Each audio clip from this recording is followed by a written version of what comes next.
दोस्तों नमस्कार। पूरी दुनिया कोरोना वायरस महामारी से बेहद परेशान है। रोजाना वैज्ञानिक ये सोच रहे हैं कि कब इसकी वैक्सीन एक सफल परीक्षण के साथ निकाली जाए।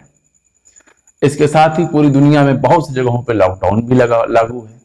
भारत में भी लॉकडाउन लागू है। लेकिन इस लॉकडाउन में एक शब्द बहुत ही ज्यादा प्रचलित हुआ और उसे खूब प्रचारित प्रसारित किया गया सिस्टम के जरिए, चाहे लेटेस्ट टेक्नोलॉजी के जरिए, और वो शब्द है ऑनलाइन ऑनलाइन ऑनलाइन। अब तक जो ऑनलाइन का सिस्टम हुआ करता था, ऑनलाइन पैन कार्ड एप्लीकेशन कर देने के लिए ऑनलाइन करेक्शन कर दिया करते थे आधार कार्ड में, ऑनलाइन पासपोर्ट सर्विस और भी तमाम सर्विसेज जो है हमारे जरिए ऑनलाइन किया गया। नई नौकरी करनी है, उसके लिए आवेदन करना है तो ऑनलाइन करना है। अब इस लॉकडाउन में एक काम जो बहुत ही धड़ल्ले से हुआ, बहुत ही तेजी से हुआ, खास तौर से शिक्षण संस्थानों के जरिए, और वो है ऑनलाइन क्लासेस। ऑनलाइन क्लासेस के नाम पे मनमाने फीस वसूले जा रहे हैं अभी भी इस लॉकडाउन के दौरान। और अब तो हद है ऑनलाइन एग्जामिनेशन की बात है।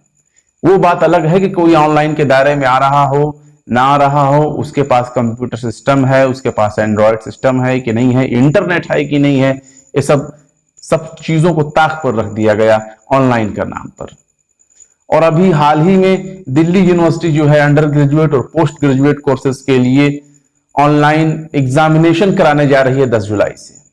इसको लेकर कोर्ट में अपील भी दायर की गई, याचिका दायर की गई, जिसे कैंसिल कर दी गई। लेकिन एक याचिका है जो अनुपम और उसके 8 सहयोगियों ने, जो फाइनल ईयर के स्टूडेंट हैं दिल्ली यूनिवर्सिटी में, इन लोगों की याचिका हाई कोर्ट ने एक्सेप्ट कर ली है। इनकी जो जनहित याचिका थी उसे कोर्ट ने एक्सेप्ट कर लिया और शुक्रवार को इसकी सुनवाई के लिए दोबारा डेट दी है।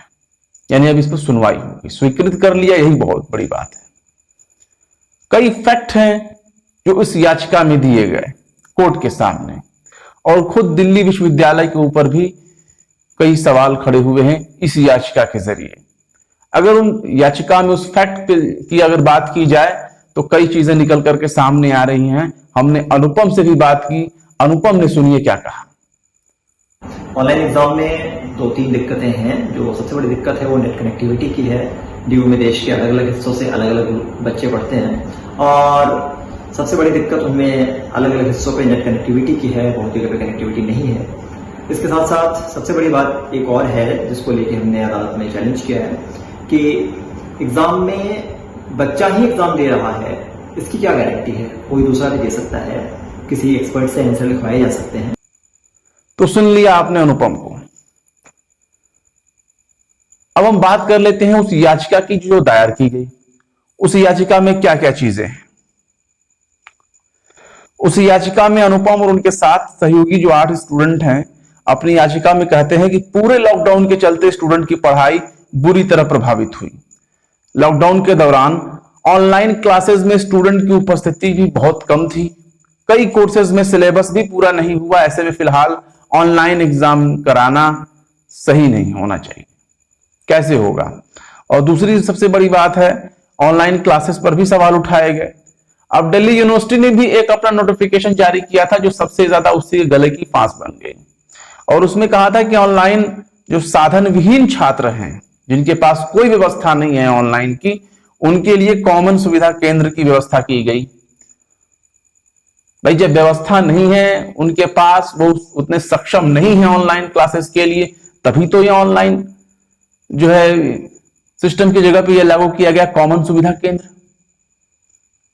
तो अब डीयू भी जब इस बात से सहमत है, यानी कोर्ट में इनकी अपनी दलील है याचिकाकर्ता की, जब डीयू भी इस बात से सहमत है कि सभी छात्रों के पास ऑनलाइन संसाधन उपलब्ध नहीं है, फिर ऐसे में डीयू ऑनलाइन क्लासेस के जरिए सिलेबस खत्म कराने का दावा कैसे कर सकता है? एक मोटा क्वेश्चन है।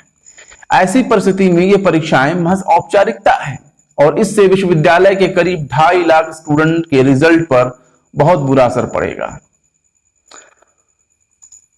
तो ये साफ बात है। और दूसरी चीज इसमें खास तौर से उठाई गई है कदाचार की बात।